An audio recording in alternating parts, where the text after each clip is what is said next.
and their outline. Let's make sure that we're all on the same page with our note cards and our outline. I asked you to use this format for your cards, so I'd like for you to check to see that they did this correctly. That the resource number, they should be turning in a list of their resources again. So where's your resource list? You have your resource list?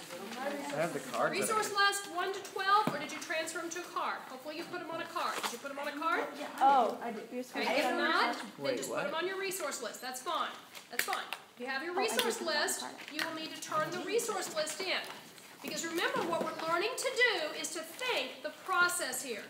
You had a list. We started now with our resources of the things that we researched. Now, how many of you found that after you got into it, you needed more resources than those 12?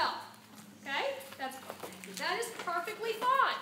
You expanded. How many of you expanded your resource list? Did you expand it? Okay, that's fine. You might be doing that all the way up to the time. Now, this week, you should be ready, though. You should have it all done so that you're ready to do your writing. Now, so the process that we started with is we did our research and we made those resource lists. We numbered them. Did you assign a number to each one of your resources? Yeah. How many of you got that step right? That number should then be in the top left corner of your cards that you turn in, and then the page number, if that is applicable to the resource. If it's a multi-page resource, the page number needs to be indicated right here. Now, right now, I won't have a way to check you on that one, but let me explain that if you mess that up, that will mess up your citations that we're going to learn about. So you're going to need to find the page number, if it exists, for your resource. Then on this side is where you have planned to put that point in your outline. Okay? You remember over here, we said that our basic outline should look like this. We have intro, we have points 1, 2, and 3, and we have conclusion. So up in the far right corner should be the word either intro, point 1, 2, 3, or conclusion, C-O-N, or something like that. Okay, did everybody do it correctly? Yes. I put like 1, 2, 3, 4, and 5. That's fine. No intro. It's as long as you, I mean, you can either think of it that way or you just made it 5 paragraphs. 5-paragraph theme, you think first 1 and 5, intro and conclusion. As long as you know and you're internally consistent, that's perfectly fine. Yes. I have bibliography cards, but they aren't numbered, and I put my note cards in numbers. So, like, I put resource like number 6 or something, but I didn't put the number on my note cards. I actually have the number on my laptop. On your laptop. Okay, yeah, but you have done that step. Yes, You've done that step. Okay, so that step is very, very helpful. Again, what we're learning here is the discipline about how to get yourself organized. Now, I've violated my own rules on this before, and it costs you a great deal of time. So I'm trying to teach you the way to do this so that you can keep everything in order, and you won't doing a silly thing like I did one time where I did not keep it all in order, and I wasted hours and hours and hours trying to track back a resource that was pretty important to what I was writing. And I didn't write it down correctly, and I valued the resource, but we're talking like 6 hours later, I couldn't find it. Had to finally go back and re-find it. So this discipline will work. Okay, now I'd like for you to go ahead. I don't want to take any more time here, so I want to get these started now, going to the people. Outlines here, pass note cards that way to Kira. Okay? So you're going to look at the outlines, pass the cards separately, and see how they're looking. Okay? Put your name on at least the first note card. Yeah. To get really confusing. Yeah. Okay, now today our process is pretty simple. We have to somehow convert these outlines and the facts that are on the cards into a paper. Okay? How many of you could say, all right, now that was tricky, so how are we going to do that? Well, we're going to work on that, and we're going to see how far we get today in order to figure this out, and we're going to look at some resources on this. I thought she wanted, like, if we knew the format that we wanted to use. I thought she wanted to make sure we understood the format. Because I want to mesh all my note cards together. Okay, go ahead and get them. You need to try to come up with your sub-points on this. I know, I do. If you know what they are. But I don't know as a teacher. I want to mesh all my note cards together once I... Put it on out to see if they have the right number, or see if they have the right, or... I want you to take a look and see, do they have 20, and did they appear to be understanding the process correctly? And if so, then we'll give them credit for it. If they need some help in the outline, if we do not have a sensical outline, remember this is not a hugely long assigned paper, because it's 1,000 words. How many of you figured out how long 1,000 words is? How are you going to determine if you're going to write a 1,000-word paper? How are you going to figure this out? Yes? There's a little word tracker at the bottom. There's a word tracker at the bottom, and you're going to need to utilize that. Okay, go ahead and pull out right now the paper that I asked you to read, your assignment sheets, the 673 to 687, the last thing I sent to you, which was the last set of papers that you had, the copied papers. Can you pull those out, please? You guys bring them? Yeah. I don't think I ever got them in the first place. Okay, you may have just gotten one set for your house. Do you have them? We're in page 673 to 687. You guys have some? Hey, sit with your neighbor who has them. Did you have them at home? Not bring them? Where are they at? Okay, you have them. Okay, you guys have them? All right, see if you can go to where you can share, because I'm going to help you to walk through a couple of these. Okay? Now, here's what I think we're going to do. Let's wait till next week to help them with citations. Okay? Well, they'll be done. They're supposed to hand it in next week. But the next one is they don't have to have them in the right form. Okay? Danae. Citations, we're just going to tell them what to do. That's the shortcut method. Some of them probably understand enough. We'll let you say what you're going to say. We're going to go deeper in it next week. Some of them are going to need help with writing. And I realize we've got 50 minutes to do both. Okay. So we'll see how far we go. Now, remember, your first paper, I'm not expecting you to be very sharp on your citation process yet. Okay? Because that's the last thing in here. So we're working through. The next thing I want you to do is I want you to tackle writing the body of the paper. So you're on page 673. Flip over here now to page 680. Page 680. Now, we've got this word called paraphrase. What does the word paraphrase mean? Yes? Take something you read and then write it in like different... In your own words. Correct. Taking something that you read and writing it in your own words. Follow these guidelines when paraphrasing. Read the material several times to be sure you understand it. Restate the main ideas in your own words and sentence structure. You need not put down in new words the whole passage or all the details. Select what is pertinent and restate only that. And then it says, be careful not to distort meanings.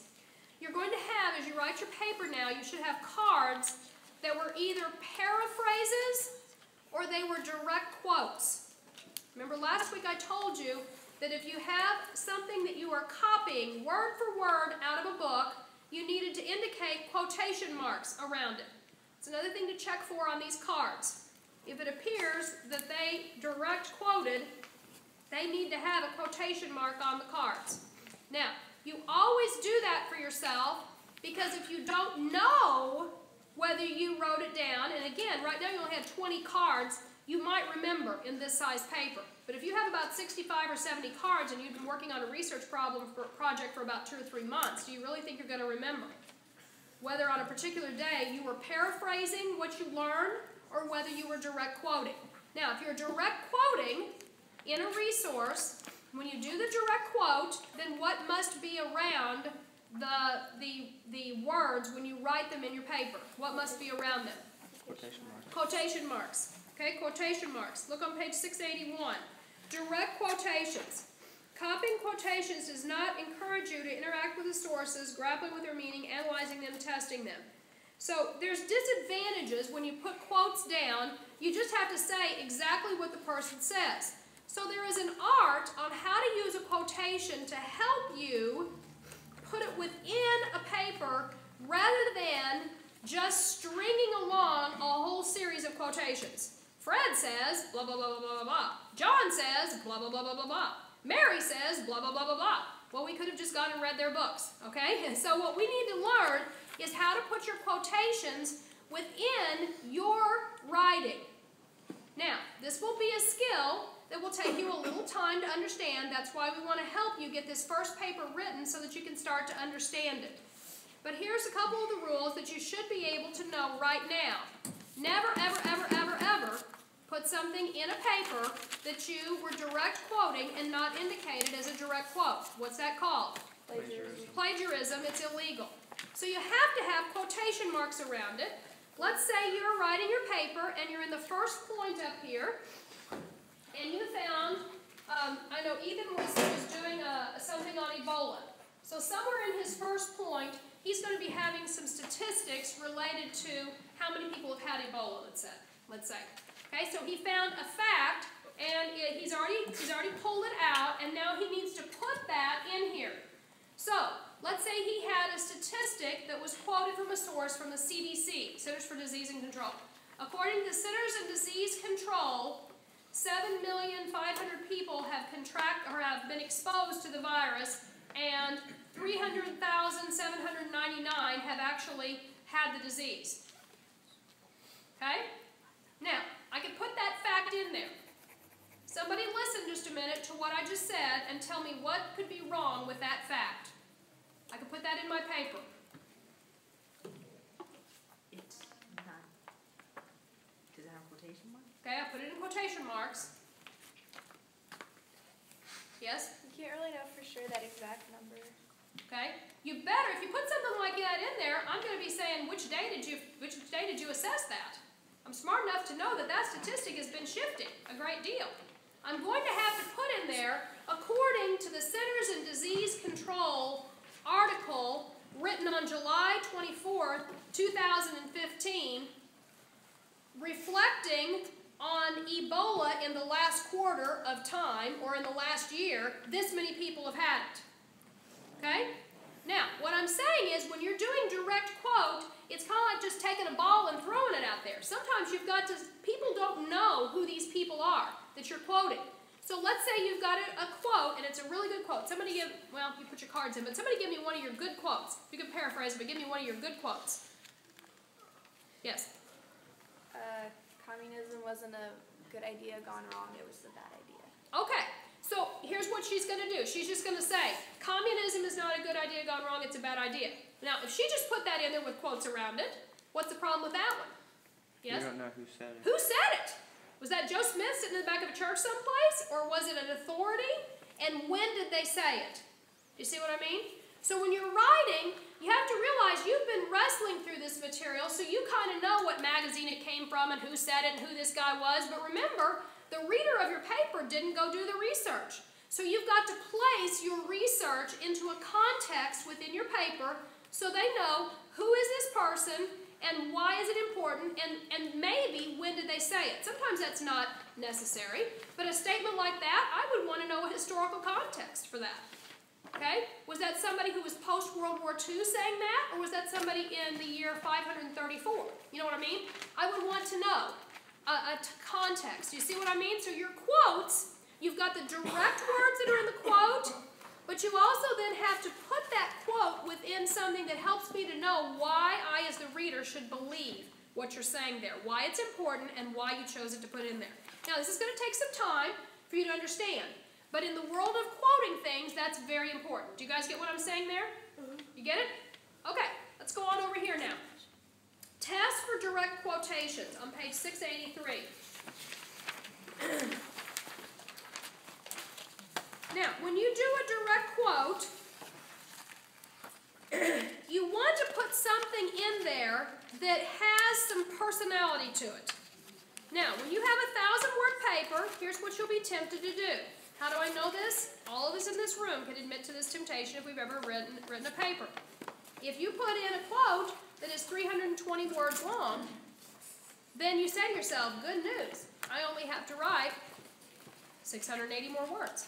Okay, so everybody knows about padding a paper with quotes. Adults, do we all know about that? Okay? Padding a paper with long quotes. I want your quotes in your writing to count, which means that you take a quotation section and you say to yourself how much of this is needed to achieve fairly what the writer is saying and also be able to help my reader understand why he said it.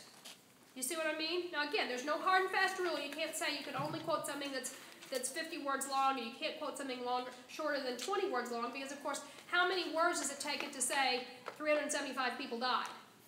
Okay, well that's 2 words, you mean? So we don't need a long quote to say something like that. But when you're looking at your quotes, make sure your quotes are counting. and that they make sense, and that you're not throwing in a bunch of extra words just so you don't have to write some more. Does that make sense? When you get done with your quotation, you're going to put something called a footnote or an endnote. People call them different things. Actually, what we will be doing is something called an endnote. An endnote means that if you're doing a direct quote, we need to know where you got that quote. So you have, how many of you know what I'm talking about? You know what an endnote or a footnote is? Raise your hand if you know what that is. That's a little raised number that is by a fact or a quotation that tells you where the author got that material. In your paper, you're going to write both an endnote page and a bibliography page. But let me tell you, in this first one, I'm not expecting you to get that all right. Okay, you're going to do your best job. We're going to take a first whack at it, and we'll straighten it out as we go along. When you're doing your endnotes, you must give people credit for all direct quotations. Everybody getting this now? That's without question. If it's a direct quote, you have to give them credit for it. The difficulty is to tell what you have to quote when you're paraphrasing, or where you need to put an endnote in the paraphrase. And I'm going to tell you how I make that judgment. We can read about it in the book, but there's kind of a mixed ground in here of how you know whether you need to put an endnote. How many of you have read enough things about your subject that you begin to find that people who had knowledge about the subject kind of were all talking about the same thing? Okay? That's called the assumed knowledge base. Okay? It means that anybody who's even really thought about this issue could have thought about that and figured that out. Okay? For instance, let's take Ethan's thing over here. How many of you have read enough about Ebola to say this? Ebola is dangerous. Okay? Do I need to write an endnote to that? Okay? Or is that common base of knowledge to say Ebola is dangerous and it's causing great anxiety among many health officials? Okay? Now, do you think I could say that without doing an endnote? Okay? Starting to get over on a border, isn't it? Okay? Do I need to prove that it's causing anxiety? Because honestly, you could start to just go crazy with this. You could feel like you have to prove and document every single thing you say in this paper.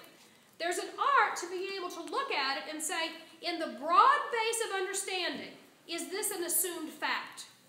Now, when you're young and you're just learning to do this, that's harder for you to say that it will be for an adult or someone who's been in college for a while and you just have some more experience with this. So we're going to help you with it, but I want you to understand that the research you've done on your topic right now, you're going to start to find that lots of people were starting to say the same thing, and so how many of you feel like you know quite a bit about your subject now?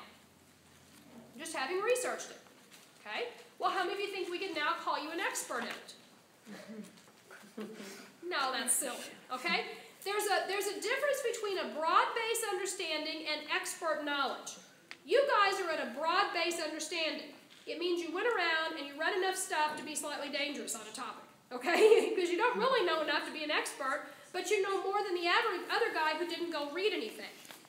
So there's going to be things you're going to need to say in your paper that you're going to need to say out of confidence that you know that Ebola is dangerous and it's making people in the world nervous. You see what I mean? But as soon as I say, in fact, in Nigeria, it is causing major economic problems. Well, I just crossed a line there. Okay, did you hear what I just said? In Nigeria, it's causing major economic problems. Okay? Now, in this room, some of you could find that if you were short $20, that's a major economic problem. Okay? Major economic problem is going to have to be defined because that's a matter of somebody's definition. Somebody in Nigeria could think that it's really sad that you lost 3 days' work. But when you make a statement like a major economic problem, you would need to back that up. And, in fact, so a major economic problem, that's my statement. My next sentence might say, according to the newsfeed whatever from that country, or the government source from that country, last year alone, the gross product in that country went down X and such because of lost productivity, and the medical expenses were at such and such. You see what I just did? I just backed up my statement with some facts. So, there's a continuum on here of general knowledge. Ebola is causing much anxiety in the world today, and many are looking for solutions. Now, how many ladies do you think we can all get by with that? That kind of a general statement in the introduction. Ebola has caused many problems in the world today, and many are looking for solutions. Do we need to put an end note on that one? No. But if I say it costs this and such, or I'm going to make it a big statement to say, in fact, it's about to shut the world down. Now, if I say something big like that, I better have something to back it up. Okay? If it's about to shut the world down, you're going to have to prove to me why it's about to shut the world down. Okay? Now, apply that to your topic. Who has questions about what I said? Think about the paper you're going to write, and let's talk about this. You already know some of the things you've done. Who has a question about how to do that within a paper? Because I find this to be one of the trickier things in research writing. And it's almost like I can show you how to do it, or I can demonstrate it, but you're going to find out by doing it how to do it. So who has a question? Yes? What do we put in the endnote? Like we put the authors? Yeah, I'm going to help you with that. That's coming next. But first I want to know, do you know what we're going to put in there? Yes, you have a question? How do you like mark it? How do you mark it? You're going to put a quotation mark around it. But The first one that you mentioned, the very first one in your paper, is number 1. It'll be a raised number 1. Some of you may be challenged in your computer program to know how to do that. Are we prepared to teach them how to do that, Leanne? I'm sorry, To put an end note or a citation number? Do we know how to teach them to do that? Okay. All right. So you're going to put that in. Now, if we don't get that all learned and we goof that up, take your ink pen out and write them in for this paper. Okay? Because we've got so many things we're working on here, we can't get all these fine-tuned things learned all in one week. So this time, if you figure out how to do it, that's great. If you don't get it in this pass, then the next time through, you'll learn how to do that. Let's say you have 10 direct quotations that you're quoting from specific facts. Either you paraphrase them, but they were specific enough that you must cite them, or they were direct quotes. Then how many endnotes will you have in your paper? 10. Because I did it 10 times. So the first one I do is number 1. Now, second one, number 2, second, number 3. So I won't know till I get the paper written what the endnotes are coming from. You can't know that till the end. So when I'm writing my paper, here's what I usually do. When I write a paper, I will go right along, and when I'm writing it, I'll put the quotation marks in, and then I will put an asterisk mark right there in the text. Sometimes I put it like that. When I'm typing a paper, I put an asterisk mark and put it in parentheses. That reminds me that I've got to go back and put an endnote on that. Okay? But how can I put an endnote in there till I've written the paper? And then what will happen is if you try to put them in as you're writing, you might shift some things around. And then you get everything going weird. So don't do that. Just put your star in, put a little parenthesis around it, and you know that's number 1. But when you get all done at the end, then go back and put the endnote numbers in. Yes? Does the endnote go at the beginning or the end of the quote? Goes at the end. At the end of what you're quoting. Or if it's a direct quote, or even if it's a paraphrase. So let's say you got some substantive idea from someone, not a direct quote, but a paraphrase, but you realized it's not something that the common person would know. It was something that you learned, and you want to give them a citation for it. Then you put it at the end of the statement. Let's say it's 3 lines long, then you put it right there. Let's say it's a whole paragraph, and you got ideas all kind of interwoven. It was your own writing, but there were lots of ideas in there. Then you can wait and do one at the end of the paragraph. Okay, so if the whole paragraph was substantially, greatly helped because of Joe Smith's article over here, you didn't quote from him, but you learned a lot, and you know that the main ideas that you learned were found there, then put that at the end of the paragraph. Again, this is the fine-tuning stuff that you'll learn by doing. Yes? Do you have to give like a website or something at the end of the paper to mark that that's where that one thing came from? Yeah. What you do then, after we're done with the writing page, now we're going to go, let me hold on to that question just a minute, because that's what we're going to work on now. Let's talk about the writing process. You're doing an introductory paragraph. Now, we haven't spent a lot of time talking about this. We'll probably hone in on this more for the next paragraph. Some of you know what I mean by this, but at the end of your introductory paragraph, you are going to write a thesis statement. Okay? Now, how many people know what I mean by that? You know what a thesis statement is? Okay, if you don't, then just don't get freaked out about it. Again, what we're doing is we're going to get this first paragraph out, and then we're going to fine-tune how to do this. Your thesis statement should be a statement that helps the reader to know where you're headed. It gives you the point to say, because of the major Ebola outbreak, it's important to understand how many people have been affected, the economic income, and the points of containment. That might be the thesis statement from Lucas's paper. That's similar to what he had. I don't remember what it was, but that was similar. He has 3 points in there. So I could land that. I've done an intro up here with a couple sentences, and I land it with a thesis statement. Now, some of you are far enough along in your writing, you know what I mean by a thesis statement. Others, you haven't learned as much about it. But it's your intro, how you bring the intro down to where it gives you, the reader, a clear understanding of what these next 3 points are going to be. Okay? Do your best you can with that. If you don't understand that, we'll work on that in the next set. Then you're going to begin writing. You're going to be writing your first paragraph. Your first paragraph should be a clear point, because you chose that. So you're introing that, and you're going to make it a good, solid paragraph. What if it takes you 2 paragraphs? Well, that's fine. You've got a 1,000-word paper. You might have 2 or 3 paragraphs based on that first point. But here's what we shouldn't have. We shouldn't have all your paper being in point 1 and your third point having half a paragraph because you found out that you had so much information with point 1 that now you're not going to develop point 3. Okay? Don't do that. That's a real common mistake because you dumped your whole amount of information. You need to look at it and say, no, I need to make sure I fairly cover. Now, one might be slightly longer than the other, but it shouldn't be hugely different.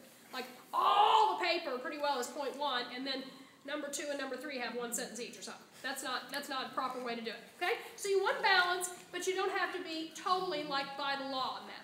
Okay? So you've written your paper, you have your conclusion. In conclusion, or in summary, and then you're going to restate your thesis statement down here. We're doing a basic, non-flowery, functional type of exit to the paper with the conclusion.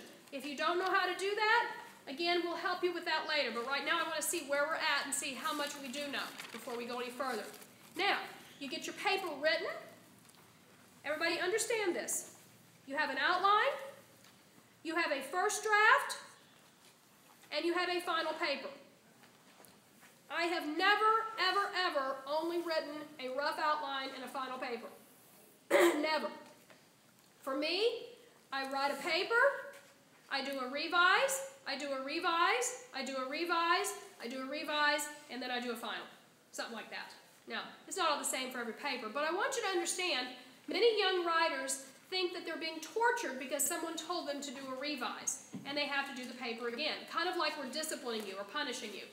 What's really silly about that is that you'll find that professional writers who do this for a living would never write something and not do a revise on it. It just doesn't happen.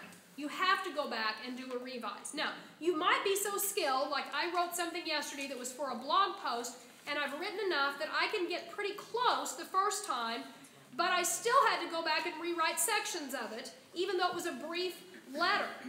So everybody say this to yourself. Revising is just part of writing. It's normal. Everybody say it's normal. It's expected. It's not punishment. Okay, so people will tell me, how many drafts of this do I have to do? What's the answer to that? As many as you need to. Till it's done. Okay, until it's done, good, Keenan. As many as you need to until you have it in a final form. A final form of a paper should have certain characteristics. What would be the characteristics that you would know you were in the final form of your paper? How would I know I'm in the final form? Somebody help me. It's not coming off too good. How would I know I'm in the final form? What are some of the things that you would know that you're in a final form? You can't edit any mistakes out. Okay, good. Your structure is very clear. Okay, it's making good structural sense. Your mechanics, what do I mean by mechanics? Spelling, grammar, sentence structure.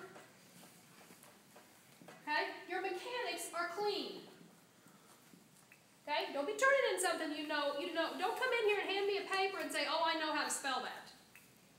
Okay? If it's misspelled on there, then I'm assuming you don't know how to spell it, because you should have caught your error.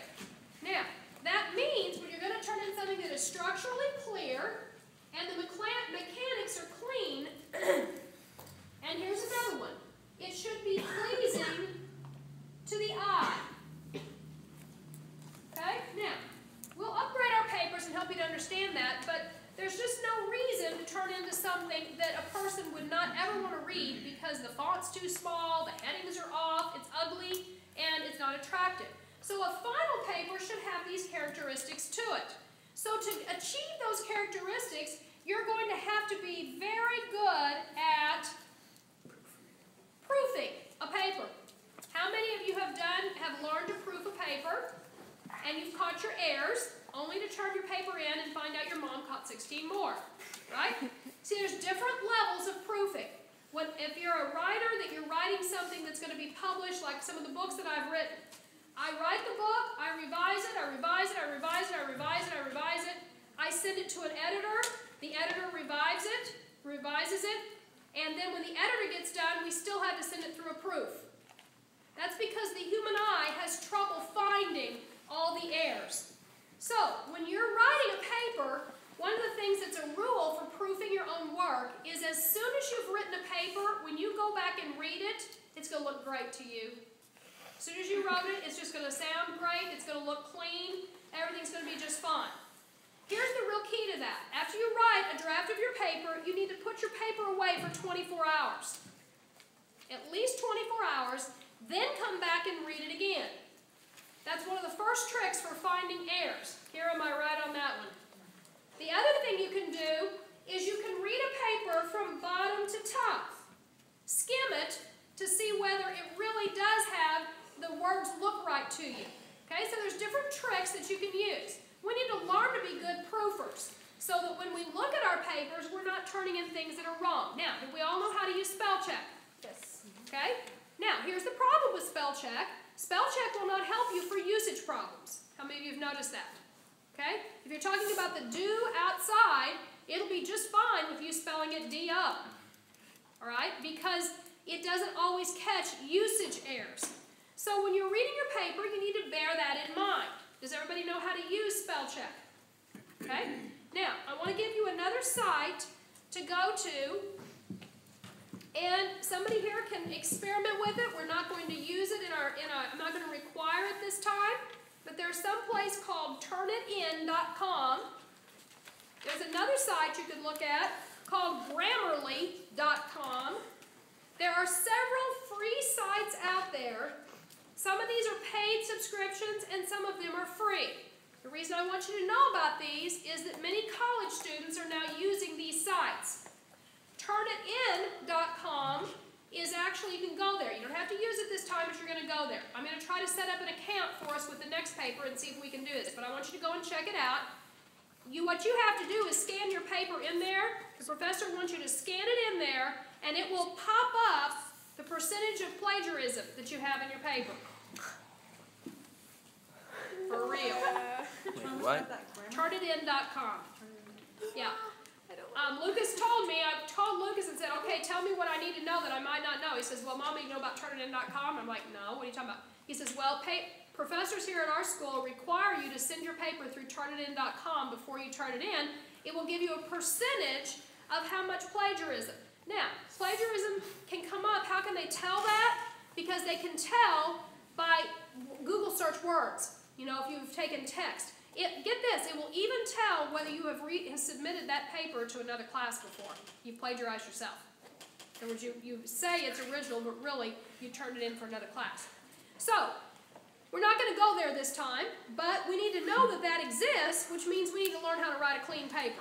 Some of these are sites that you can send your paper through to catch grammar errors. Now, we're all in the middle of learning grammar. We should, by the time we get through high school, to be able to have solved all of the grammar problems of our life. But there are some of us that may not be as good at grammar and spelling and usage, and it's a chronic problem for you. How many of you would say, I have some chronic issues with this, and it's very frustrating? Okay? All right? Then what I would say is you need to study hard and learn your grammar. No excuse for not learning it. Second, you need to learn to use the tools that are online to your best advantage so that you can learn. The good thing about these sites is it will highlight your errors. When you spell check, when a word comes up that you've misspelled it, a wise person will look at their misspelling and then look at that word and they'll say to themselves, I am not going to misspell that word again. A foolish person just hits OK on it and doesn't even look to see where their mistake was. A wise person should be able to use the modern technology and help themselves so that they don't make as many errors. Does that make sense? Okay, so you're revising down here. So this week, I am going to command you, because I'm the teacher here, normally you don't do this, but I'm going to command you to turn in at least 2 versions of your paper. I want to see a rough draft and a final, because I don't want you to come in here and try to fool like you can write your final, okay, because that's silly. So you need to turn in at least 2 versions to your paper this week. If you have 6 versions, I don't care, you can print all 6 if you want to. Okay, somebody who's good at page setup, what should I give them as their guideline? 12 font, 1.5. 1.5 margins. What should the guideline be on the page? Do you know? Depends on who's reading it.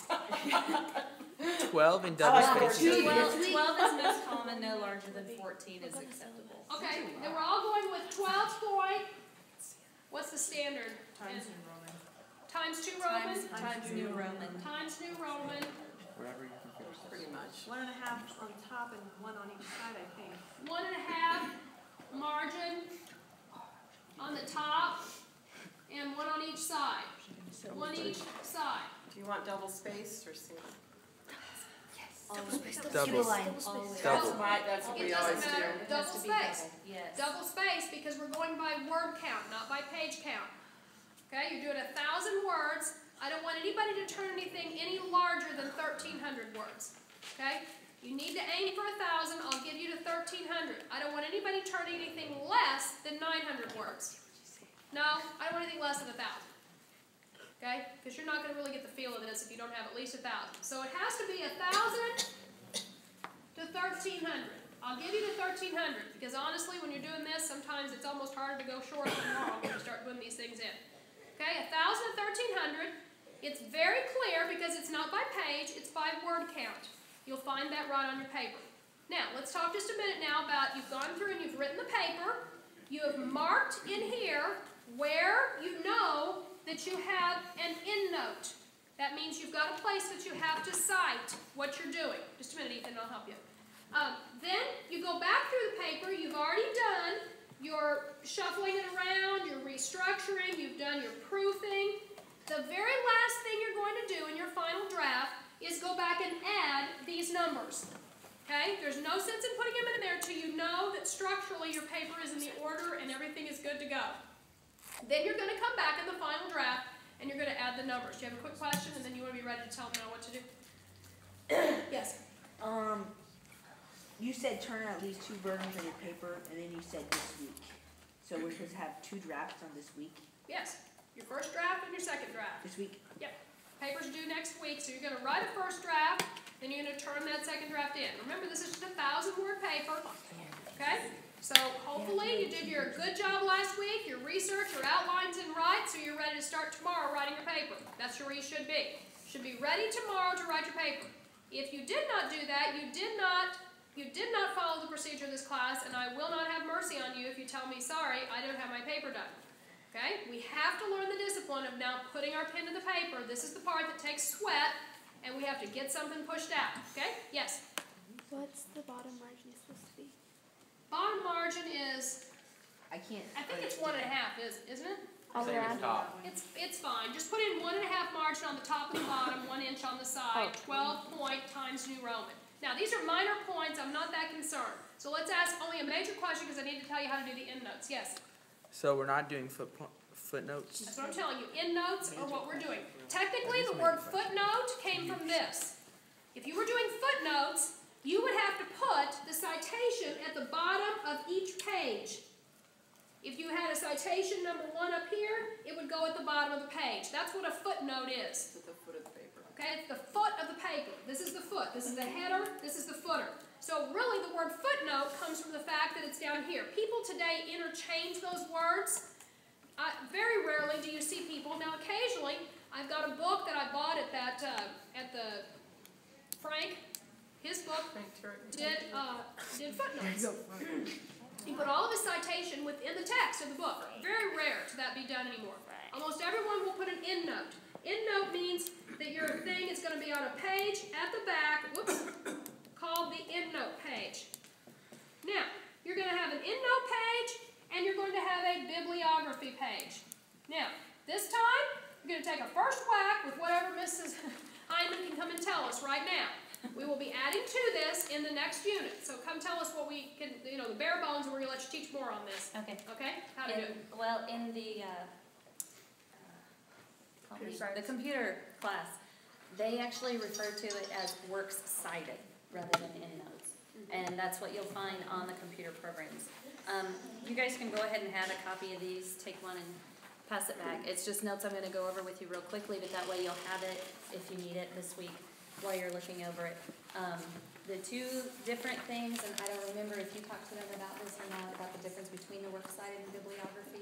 Did you go over that? Let me help them with that real quick. Okay? Do you have it there? Yeah, Can you tell them? Good. Just tell them. Okay. Okay, good. Yeah. Okay, your works cited is the same as what she's referring to as your endnotes. The works cited is where you actually quote something or you refer to something within your paper. You actually have both of these at the end of your paper.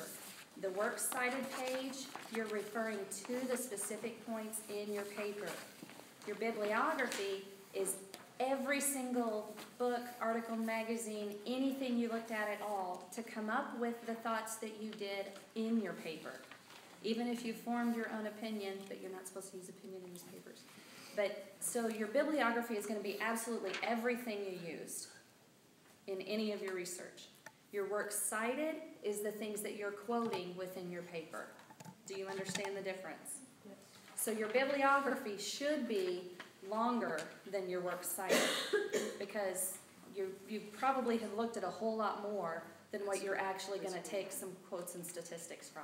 Do you understand the difference? Explain works cited once more. Works cited is the things that you have in your paper where you put a parentheses and you refer to that specific article, magazine, book, whatever it is. Does your works cited go according to alphabetical order like your bibliography, or does it go according to the order that it appears in your paper? That's a real good No, question. your works cited page will be numbered. Okay? Your works cited is your endnotes. That's why I kind of like that. It's kind of confusing because Did it do that in the class? You'd have to. Because it does all of it for you Well, automatically. you'd have to be able to have a number one by it, Yeah. or we still wouldn't know where you got your endnotes from. Well, it gives the author's name and the year. Yeah, but or something it's like got that, to and connect with then- number one. Back in the paper. I don't Well, think within the paper, it pulls, Oh, The you said author's it's in the name. in-text citation is what it is. yes, Okay, so in the we're doing text. in-text citation. That's the way the computers are set up now. Okay, okay. For both MOA and APA? Mhm. Okay, all right, you go through and tell them that, because that's gonna be a little different than what the handouts are, so Yeah. just do Now, what you can here. you that were in the class, do you remember it being different? I thought it was that it numbered them from whenever you put. It did use numbers? Yeah, it used I like think from it number might have I. been a different. I don't exactly remember how to Okay, use it. all right, here's what I'm gonna suggest we do. Because this is where I'm concerned we're gonna scramble their brains. Okay? So here's what I want you to do. For this paper, I want you to do it the old way, Using a number? using a number. Okay. I want you to handwrite it in. Okay? Because I want to teach you the process, and then we'll learn the computer application of it. Okay? So you're going to go through your paper. This is good stuff, and we've got to learn this because we've got to modernize. But see, I don't even know how to use this program. So you're going to have to get their computers out here and help them. Yeah. Okay? So what we ought to do then is they ought to then try it in their next draft. Okay? We're going to do a first draft. You're going to bring your paper in with your rough draft, which is your first stab at doing this. Then you're going to bring us your final draft. This is what's due next week. In your final draft, you're going to add your endnotes or your footnotes, whatever you want to call these. Okay, the So little the numbers. rough draft does not have them? No, because remember, you're just going to have your asterisk there. Okay. You don't know for sure. You might move things around and get you all goofed In up. the You final don't know draft, for sure. we're adding a separate Final page. draft, and you're going to use, listen, you're going to use a pen to do this.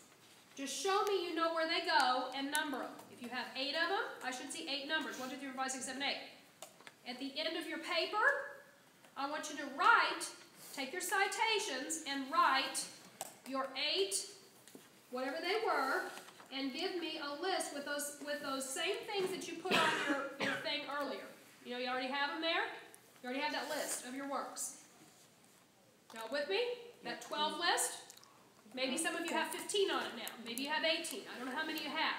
Now, that list is your bibliography. Okay? That list that you already did is your bibliography. The list I'm asking you to come up with, let's say 6 of those of your 12 you took a quote from. Then those 6, if you quoted Fred Brown in number 1 here, then you're going to need to put me Brown Fred.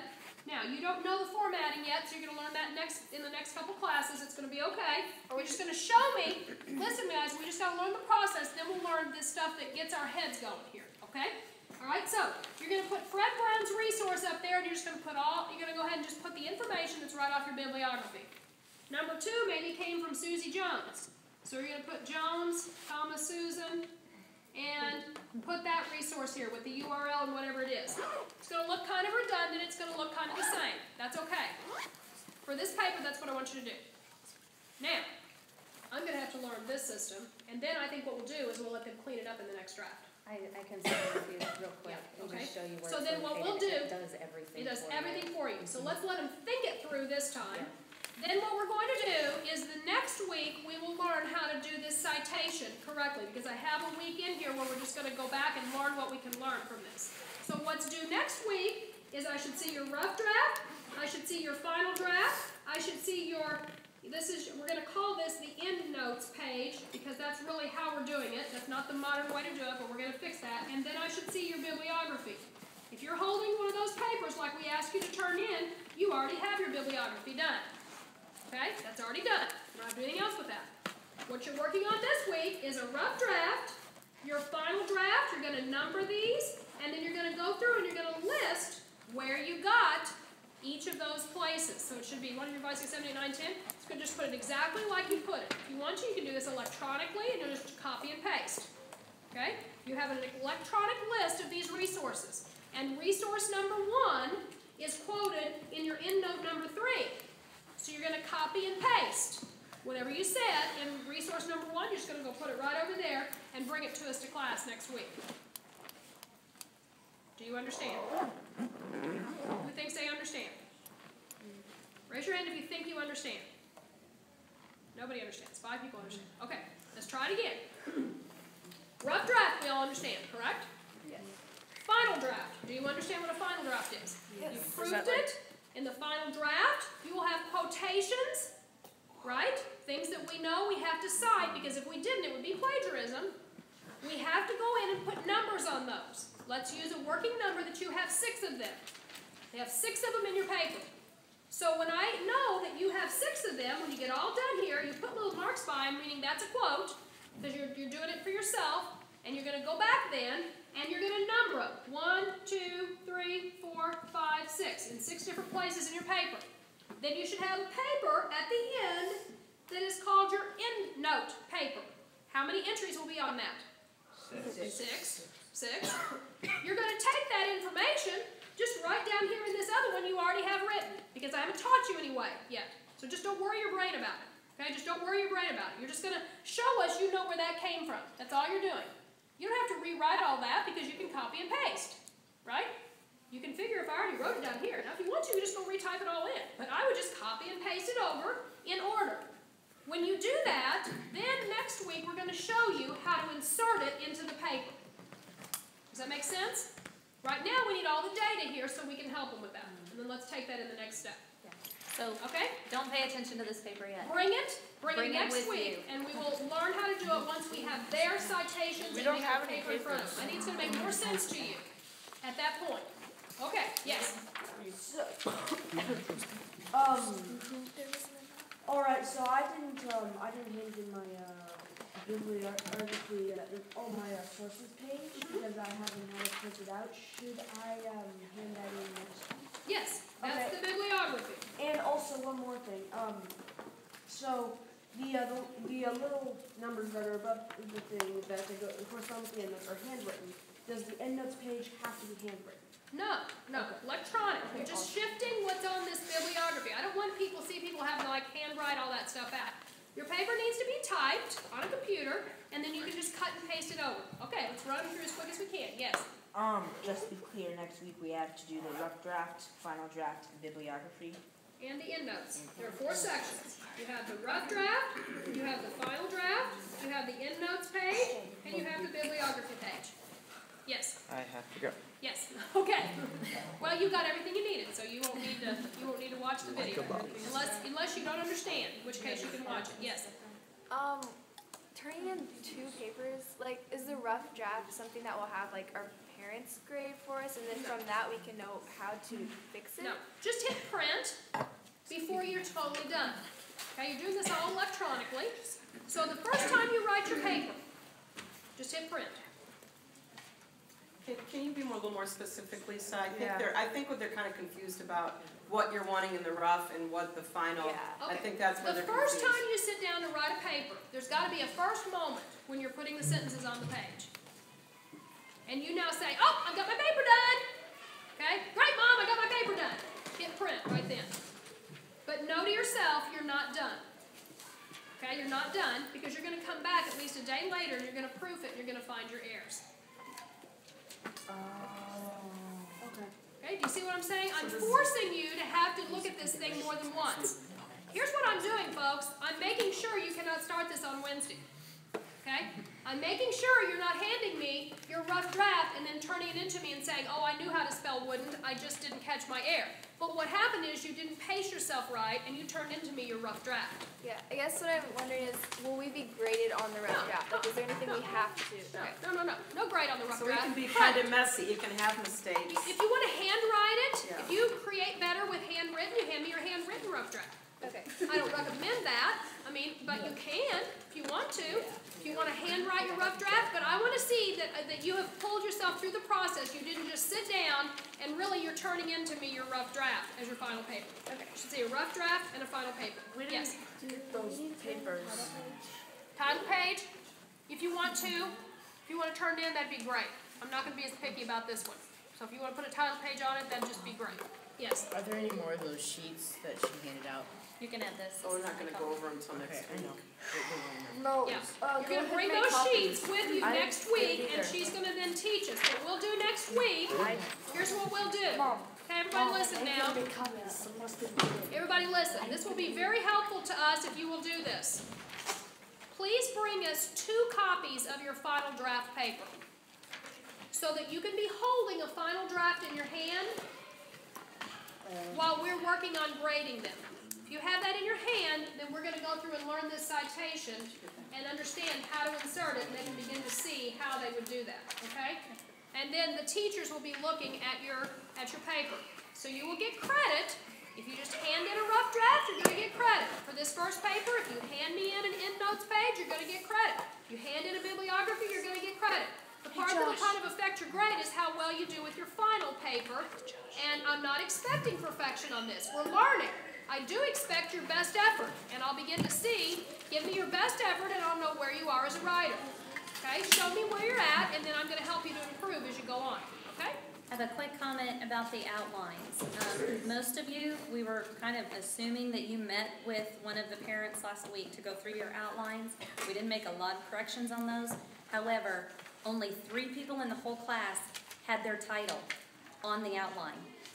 We didn't know if the notes in the outline met with your title or not. We don't have a clue. So you're kind of on your own in this because you didn't put titles on, and we couldn't stop the class and get titles from everybody. So the point overall, though, is keep in mind your reader doesn't know what you're talking about. Right. Whether they're an expert or they're a 5th grader. Okay? Just pretend your reader does not have any idea what you're talking about. Make sure you give them all the information they need to understand the point you're making. Very good. Thank you. Okay. No, I'm not. Yeah. Mike is not here. I'll give it. So you can still get So, more as research. far as their grammar on the paper, Seriously, this is getting really annoying. what's grammar with that? I'll give you a grade sheet next week. Okay. okay, of what we're gonna do. Just like say, learn how to use semicolon or whatever. Yeah, I'll give you a guide, we'll talk about it, how to grade it, yeah. And Go ahead, mine's totally separate. Okay, yeah, I just wanna catch parents before they leave about that, so, about life errors. yeah, since everybody's in here pretty much except Susan. Did you have a question about the paper? No, Yeah. I just wanted to say on the cards, the note cards, the common problem that I found was that several of the students didn't do enough research. That it looked kind of scanty if that's what they're gonna draw from there for their paper. There's several, and I wrote that on there, and you're gonna have to go back and do a little bit more research for this paper. Yeah, you won't have anything to write. It's gonna Because you become should pretty- be able to write your paper from your cards. Yeah, You shouldn't have to go back and look at all of your sources all over again. right, So if you don't have enough information on that, you're gonna have to do more. Yeah, and I wrote that on. good, good. Yeah, so let's say right now you had to write your paper on your note cards. Would you have 1,000-word paper? How many think we have 1,000-word paper? Ethan, would you have 1,000-word paper? Based on your note cards right now? Yeah, I'm asking you, would you? No, then you didn't do the job right.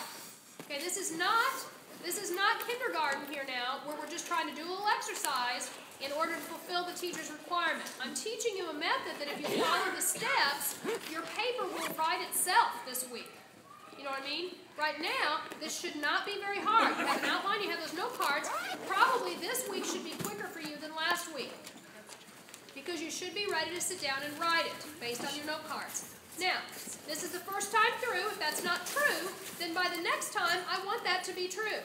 I want you to know how to do this to where writing it, once you get to this point, you're kind of breathing a sigh of relief. I think we're at opposite right now. Now everybody's freaked out that we have to put a paper together out of it, but that's where we're heading, is that once you've done your research and you've done a good job with your note cards, you won't be too concerned.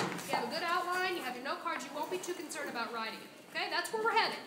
So if we're not there yet, that's because we haven't gotten there yet, but that's where we're heading. Okay? Yes? for grading these cards, how big do you want me to be? I mean, things